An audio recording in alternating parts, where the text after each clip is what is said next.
E patë monologun e kryeministrit sot si justifikoi për të gjitha koncesionet PPP-t dhe të gjithë këta që ai bën investitor strategjik, pra ai justifikohet për çdo gjë. Po një pyetje duhet bërë.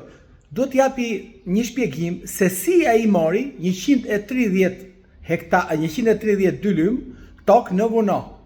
Një tokë e cila nuk është e tija. Dhe ai sot është pronar në Vuno. Këtë shpjegim duhet na japi. Dhe ai mos e bëj sikur nuk di gjë për tokat që viden dhe pronat që viden. E di shumë mirë, sepse ai në grupin e tij parlamentar ka një deputet i zgjedhur nga mafia e tokave. Ka një deputet të qarkut të Vlorës i zgjedhur nga mafia e tokave, një deputet ku në arkivin e shtetit ka bërë pjesë dokumenta të falsifikuara.